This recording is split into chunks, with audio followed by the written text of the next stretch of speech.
Hello everyone. ये F S S A I rule function और initiative की first class है। इसके अंदर हम लोग F S S A I का जेनेसिस एंड एवोल्यूशन यानी कि उत्पत्ति और विकास डिस्कस करेंगे। ये एक बाइलिंगुअल क्लास होगी जिसके अंदर स्लाइड्स आपको हिंदी और इंग्लिश दोनों में दिखेंगे। इसका जो मटेरियल होगा वो भी आपको हिंदी और इंग्लिश में मिलेगा और जो मेरी टोन होगी वो इंग्लिश होगी। मीन्स मैं आपको हिंदी और इंग्लिश दोनों लैंग्वेजेस में बात करूंगा, मिक्स्ड होगी, जो दोनों तरह के स्टूडेंट्स के लिए कंफर्टेबल है। Food safety and standards authority of India यानी कि FSSAI, यह एक स्टेचुरी बॉडी है जो ministry of health and family welfare के अंदर वर्क करती है। इसे 2006 में FSS एक्ट यानी कि food safety and standards act के अंतर्गत स्टैब्लिश करा गया है। 2006 से पहले इंडिया में फूड सिक्योरिटी और फूड स्टैंडर्ड से रिलेटेड बहुत सारे लॉ थे। ये पूरा सिस्टम बहुत सारी मिनिस्ट्रीज, ऑर्गेनाइजेशन, एजेंसीज में डिस्ट्रीब्यूटेड था, जिसके कारण लॉज इफेक्टिव रूप से सारी इंडस्ट्री के ऊपर लागू नहीं हो पा रहे थे।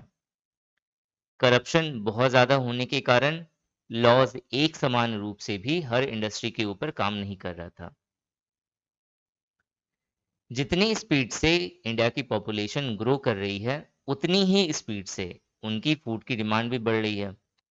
अब इस डिमांड को फुलफिल करने के लिए इंडस्ट्रीज बहुत सारी टेक्नोलॉजीज लेकर के आ रही हैं। उस टाइम पीरियड में जितने भी एग्जिस्टिंग लॉ थे, वे इन सारे टेक्नोलॉजीज के द्वारा हो रहे प्रोडक्शन, स्टोरेज, डिस्ट्रीब्यूशन, इनके ऊपर सर्विलियंस यानी कि निगरानी करने के लिए परफेक्ट नहीं थी।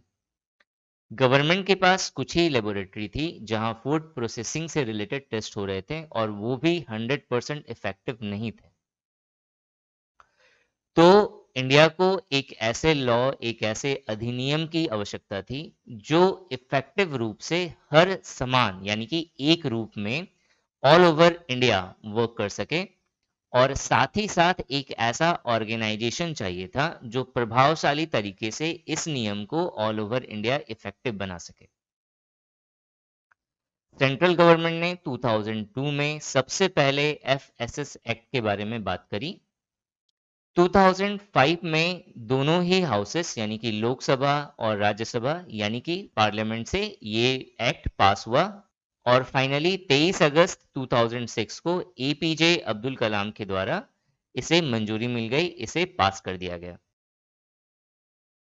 FSSAI का एस्टेब्लिशमेंट इसी food safety and standard act 2006 के द्वारा हुआ है और इस FSSAI ऑर्गेनाइजेशन को 5 सितंबर 2008 को former union health minister doctor Anbumani Ramadoss के द्वारा स्टैब्लिश करा गया। इस ऑर्गेनाइजेशन के अंदर एक चेयरमैन होता है और 22 मेंबर्स होते हैं।